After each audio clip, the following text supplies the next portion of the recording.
The PDP has been battling a series of internal storms, factional disputes, suspended leaders, and unresolved fractures that have left Africa's oldest opposition party struggling to find its voice.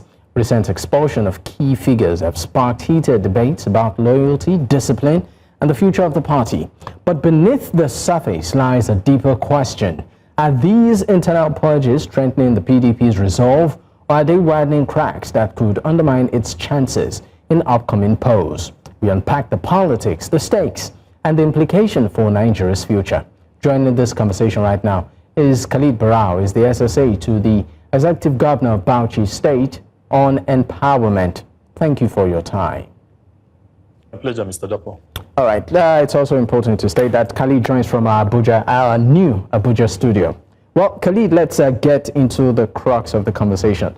Nigerians saw what I call it a recent development within the party where the party, we know that during the convention that held in Ibadan, did announce the expulsion of some key figures within the party. But it went further to produce expulsion certificates, which many are asking what exactly is going on. What is the intention? What is the motive? Is this the style of the PDP? Does the party issue certificates, to members, once major decisions, even such as an expulsion, is announced? Mr. Dapo, thank you for having me again. Good evening, fellow Nigerians. You see, this crisis or political brouhaha that is happening in the PDP, we know it is an artificially created problem, and glory be to God that we're beginning to see light at the end of the tunnel. The expulsion stands, and it was done based on the constitution and articles of our political party. It wasn't the leaders of the party who expelled those, former leaders of the party. It was the entire 3,000 delegates of the party who expelled them.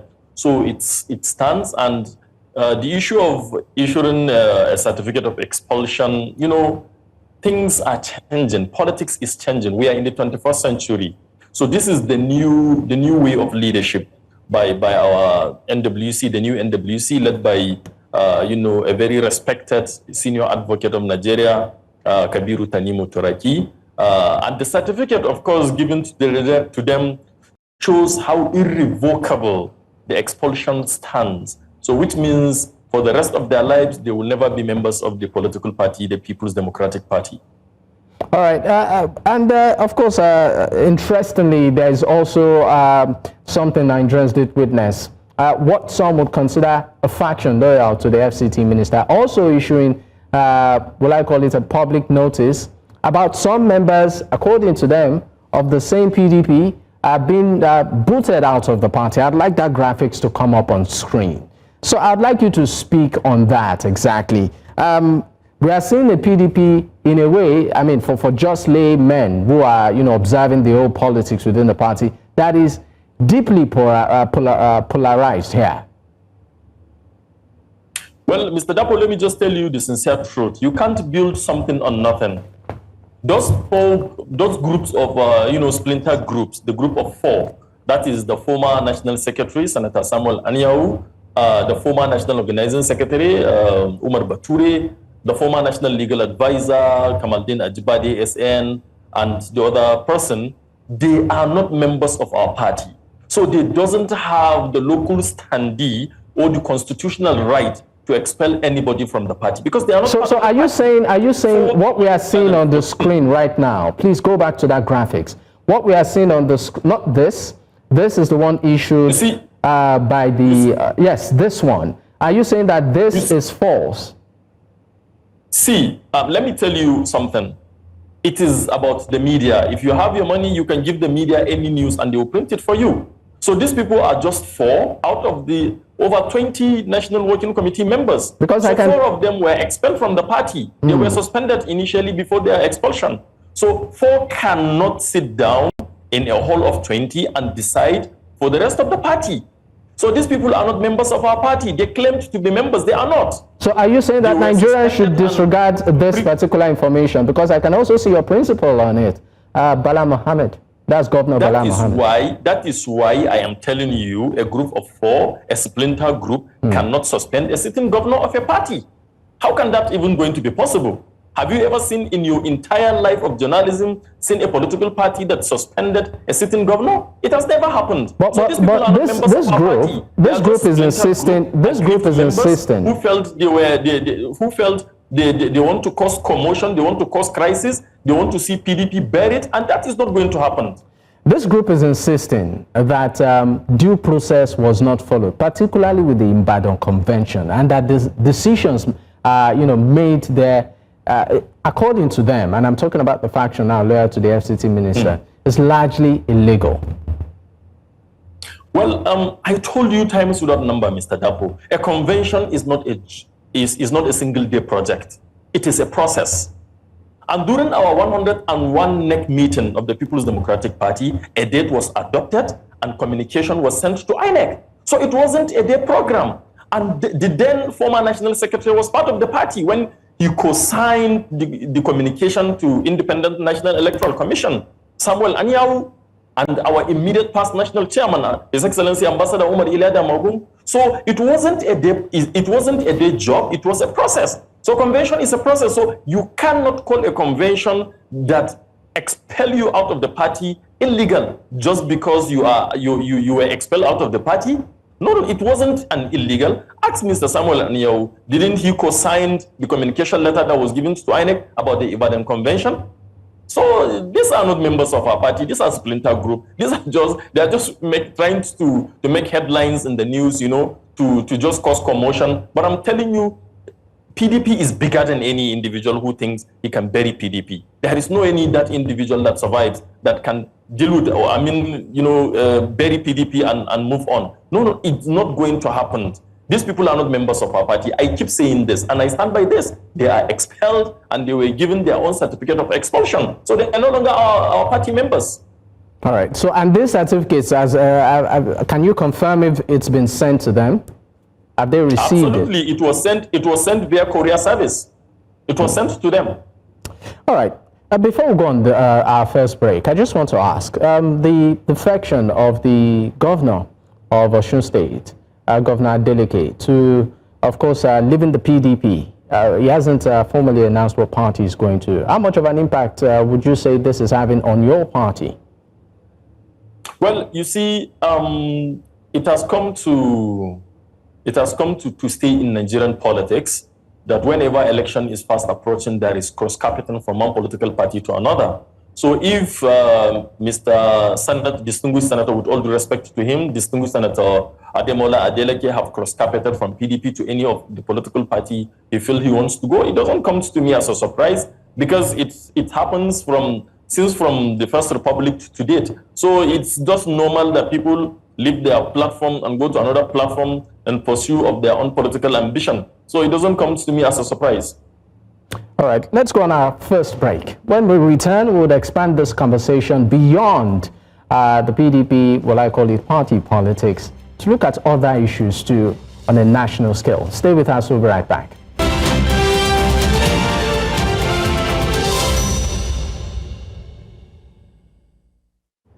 Many thanks for staying with us. It's still Politics HQ on News Central Television. I still have my guest, Khalid Barau, is the SSA to the Executive Governor of Bauchi State on Empowerment. And of course, he joins me from our Abuja studio. Thank you for your time. Let's expand the conversation to look at insecurity in the country. Bauchi State, for one, is one state, too, that even though, there have really not been so many cases there, but the issue of security borders and cuts across all. We've seen, of course, recently where Mr. President actually did retool his security architecture. He changed the security chiefs, and recently, the one on the lips of every Nigerian right now is the new defense minister, Christopher Musa, General Christopher Musa. I just would like to know your reaction and the reaction of the government of Bauchi State, which I know is on the opposition here. How the current administration is handling security matters as an opposition party, would you say that they are doing pretty well? you see, Mr. Dapo, my governor, is a nationalist, somebody who rose from civil service to politics, to the political limelight of this country. He has been a member of the parliament, he has been a member of the Federal Executive Council, and now sitting and serving as a second-term governor in the most prestigious Bauchi State. You see, he has coming up from a royal family, he knows about engagement. He knows about, bringing people together, people of different idea, people of, diverse culture, religion, and tribes to come together and sit down, and process and formulate policies and solutions to either problems that are existing or for an unforeseen problem that may arrive. So with that, Bauchi State Governor Senator Bala Mohammed has given a level playing ground, especially to our traditional institutions at the grassroots level of the initial system that was done before the First Republic, where, we call it Meangua, that is a ward head, village head, will know any, visitor that comes to that territory or community. The village head will know about his arrival, and anything that happens to him, the village head can have an information to say. So that close engagement has made Bauchi State, secure its own environment. And to the glory of God, I'm not beating my chest. I can tell you that you can't mention 3 of the states in Nigeria out of the 36 that have a relative peace more than Bauchi State. So it's not a miracle. It's not, it's just God's wisdom of our own governor, God's given governor, Senator Bala Mohammed. So Bauchi State is actually enjoying its own relative peace. And to the glory of God, we are hoping Nigeria too will enjoy that relative peace as well.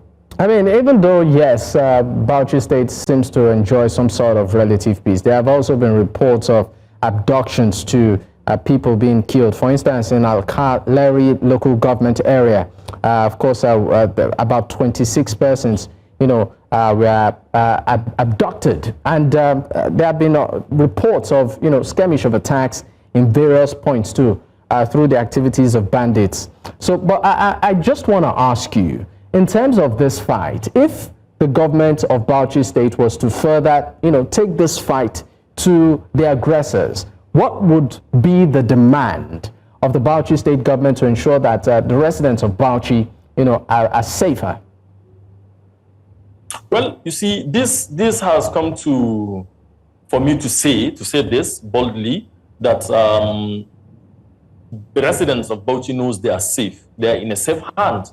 Because building up to 2019, before the coming of our government on board, there was these cases of insecurity in Bauchi. But immediately after Governor Bala Mohammed was sworn in office, there were so many, strategic means that were adopted, to curtail these menace.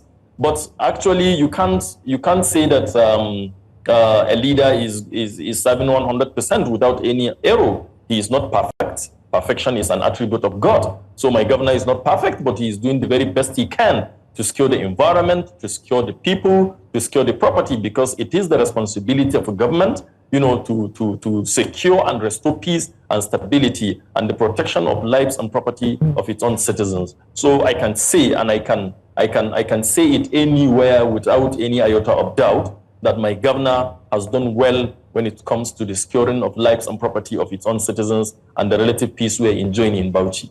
All right, just before I let you go, I mean, we know, of course, the U.S. listing Nigeria as a country of particular concern and extending hand of fellowship to say, you know what, we can help you tackle your insecurity challenges. Do you think at this point, Nigeria really does need foreign help in its security architecture? Well, actually, before I say something about that, let me say this without any evocation of doubt, that the president has heed to the calls of Nigerians, by bringing somebody, one of the most experienced military men we have in this country, General Christopher Gwabin Musa, the former Chief of Defense Staff, to serve as the Minister of Defense. I have never in my entire life of more than 3.5 decades seen an appointment that was, loved and cherished by Nigerians across the board. Nigerians from the north to the south, from the east to the west. without, considering religion, tribe, or regional background of the person. Everybody is celebrating the appointment of General Christopher Musa as the new Minister of Defense. That is to tell you that Nigeria have one of the best and finest people that when given the opportunity to serve, they will serve diligently. So coming to the issue of Nigeria in need of foreign support to tackle insecurity, of course, I cannot dispute the fact that when foreign support comes in terms of intelligence sharing, in terms of weapons, military-based grade equipment procurement, in terms of, support, in terms of surveillance, in terms of everything, Nigeria will welcome that. And as an individual, not as a senior special assistant of the governor, but as a citizen of Nigeria, there is no any other place that I love more than Nigeria, and I want to see my country secured. So if it means that we are to request for Western powers to give us support in terms of intelligence sharing, military equipment procurement, support, and other stuffs, of course, it is a welcome development. But what we actually have fear on is to see the boot on the ground. That is what we don't want to see. But when it comes to intelligence sharing, it is a welcome development. So you are saying basically, you are saying that it's okay when it comes to this support. It's okay when it's just at the level of intelligence sharing and not having foreign soldiers, for instance, American soldiers on ground. That is the one you would not want to see. I am not with that. I don't like to see boot on the ground. I don't want to see U.S. Marine or maybe the FBI or the CIA, or the National Guard of the United States of America in Nigerian soil. What I want to see is the intelligence gathering, is the collaboration, the partnership when it comes to intelligence gathering, the partnership when it comes to weapon-based grade procurement. That is what I want to see. And let me tell you, as a PDP man, this gentleman you see now taking the helm of affairs of our own defense ministry, I am telling you, I have faith in him. I am telling you, I believe in his capacity, I believe in his ability, and I believe in his patriotism and nationalism to secure our country, to secure the territorial integrity of Nigeria. And I hope, like he said, Nigerians should include him and support him with prayers, because it's not just the appointment. People should have faith, we should be optimistic, we should be realistic, and we should not see that this is just going to be a blink of an eye for him to bring the solution on board. It's not going to be a blink of an eye. It's going to be a collective effort, and I hope and pray that God will continue to protect our military men, our security agencies who are working day and night and putting their lives on the line to protect the territorial integrity of our own country, to protect the lives and property of our own country. All right, thank you so much for your time on the program. Khalid Barau is the SSA to the Executive Governor of Bauchi State on empowerment. Thank you once again.